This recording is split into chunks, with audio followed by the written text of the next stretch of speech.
हरियाणा की राजनीति में राज्यसभा चुनाव को लेकर बयानबाजी तेज हो गई है। पूर्व मंत्री डॉक्टर वासुदेव शर्मा ने प्रेस कॉन्फ्रेंस कर बीजेपी, कांग्रेस और जेजेपी पर जमकर निशाना साधा। इनेलो ने कांग्रेस को बीजेपी की सबसे बड़ी सहयोगी पार्टी तक बता दिया है। प्रेस कॉन्फ्रेंस के दौरान पूर्व मंत्री डॉक्टर वासुदेव शर्मा ने कहा कि राज्यसभा चुनाव ने साफ कर दिया है कि कौन सी पार्टी बीजेपी की बी टीम के रूप में काम कर रही है। उन्होंने आरोप लगाया कि कांग्रेस के विधायकों की क्रॉस वोटिंग से यह स्पष्ट हो गया है कि हरियाणा में कांग्रेस का कोई ठोस वजूद नहीं बचा। उन्होंने यह भी कहा है कि बीजेपी के एक कैबिनेट मंत्री की गलत वोटिंग के कारण कांग्रेस का उम्मीदवार राज्यसभा सांसद बन गया, जो पूरे घटनाक्रम पर सवाल खड़े करता है। आज का मुख्य बात तो कल जो 2 सीटों का चुनाव था, राज्यसभा के सांसद जो चुने जाने थे, उनके बारे में आज मुख्य बात तो यही है कि एक बात तो बड़ी स्पष्ट होगी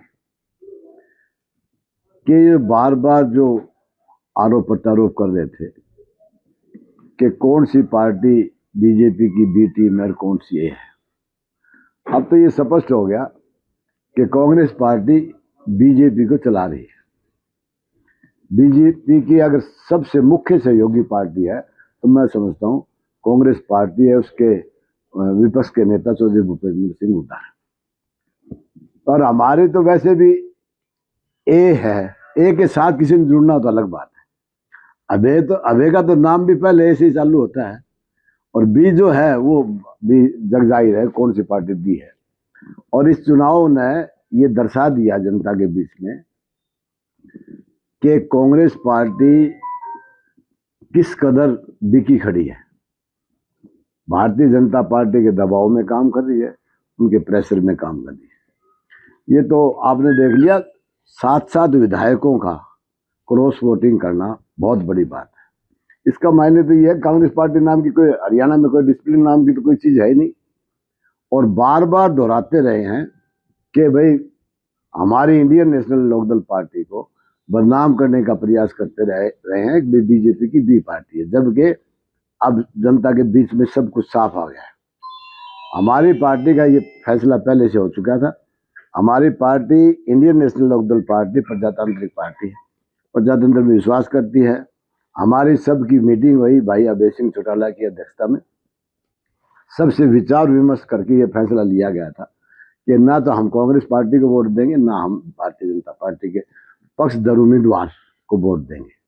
हमारा तो क्लियर था, कांग्रेस का पता करना था, वो पता लग ही गया कि आज किस स्थिति से गुजर रही है।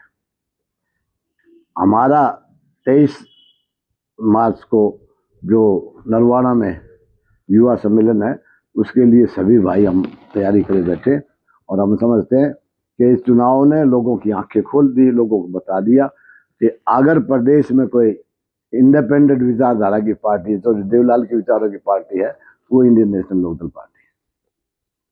इस तरह से देख रहे हैं लगातार काफी बहसाबाजी भी देखने को मिली कि जिस तरह से कांग्रेस के विधायकों को लेकर जाया गया, एक होटल में कराया गया, उसके बावजूद इस तरह की परिस्थितियां देखने को मिली है। अगर एक वोट और अगर बीजेपी के पक्ष में होता तो शायद कांग्रेस आज राज्यसभा का उम्मीदवार नहीं होता। किस तरह से देख रहे हैं? मैंने तो कल अपने भाषण में भी कहा था, जब हमारे लोहान साहब आए थे उसमें भी कहा था कि बड़ी शर्म की बात है कि विधायकों को उठा के दूसरे प्रदेश में ले जाना और उनके मोबाइल तक छीन लेना, इसका मायने क्या हो गया? इसका मायने तो कांग्रेस पार्टी तो बिल्कुल ही इस सतर तक पहुंच गई कि उसे अपने विधायकों पे विश्वास नहीं। इतना कुछ करते हुए भी क्रॉस वोटिंग का मायने बहुत बड़ी बात है ये, और मैं समझता हूँ आने वाले समय में कांग्रेस पार्टी का नामो निशान मिट जाएगा इस प्रदेश से। ऐसे में जेजेपी के द्वारा भी आरोप लगाए जा रहे थे कि इनेलो पार्टी का देखना रहेगा कि क्या स्टैंड रहेगा, इनेलो क्या स्टैंड करती है, पता लग जाएगा बी टीम के रूप में किस तरह से खड़ी होती है, क्या करती है। अब आप किस तरह से देख रहे हैं जेजेपी जो प्रत्यारोप बार बार लगा रही थी इनेलो के ऊपर? जेजेपी का कोई एजेंडा नहीं है। जेजेपी भी वही भाषा बोल रही है, भारतीय जनता पार्टी का तोता है जेजेपी, जो उसके मुख में जो शब्द डाल देंगे वही बोल रही है, और उसके बारे में चर्चा करने की जरूरत नहीं। ना उनके पास कोई विधायक है, और एक भी विधायक ऐसा नहीं रहा है जो अपनी जमानत तक बचा चुका है, तो उसका चर्चा करने बेवजह है, बेमायने है। मुख्यमंत्री ने कहा कि इनेलो जो कांग्रेस की भी टीम है, कांग्रेस से मिली हुई है, इसलिए वो पार्टिसिपेट, उनका ऐसा आरोप लगाया। ये तो मुख्यमंत्री तो कोई ना कोई तो शब्द लेके आएगा। मुख्यमंत्री तो खुद बेचारा मजबूर है। मुख्यमंत्री को तो कोई सुनता ही नहीं भी कौन वो क्या कर रहा है, क्या पार्टी का मैनिफेस्टो है, क्या पार्टी का आगे प्रोग्राम है, उसको तो खुद पता नहीं होता। मैं ये समझता हूँ ये सारा खेल सेंट्रल गवर्नमेंट से चल रहा है और कांग्रेस के चौधरी भूपेंद्र सिंह हुड्डा के तालमेल से ये सारा मामला है। तो कोई हॉर्स ट्रेडिंग का हुआ है आपके हिसाब से सर, इस सारे मामले कोई खरीद फरोख्त हुई, आप ये कहना चाह रहे हैं? ये तो सामने आ गया खरीद फरोख्त की बातें, तो गिरफ्तारियां तक हुई है, मोबाइल तक टेप हुए हैं, ये तो सामने आ गया सारा। खरीद फरोख्त तो हुई है। अभी वो खुद कह रहे हैं, पार्टी के जो आला कमान है, जो मेन मुख्य हैं, वो लोग कह रहे हैं कि हम उनके खिलाफ एक्शन लेंगे, पार्टी से निकालेंगे, ये करेंगे, वो करेंगे। ये आज उनको याद है, इससे पहले क्यों उन्होंने अपने विधायकों को कोई शिक्षा दी, कोई दिशा देते, कोई लाइन देते।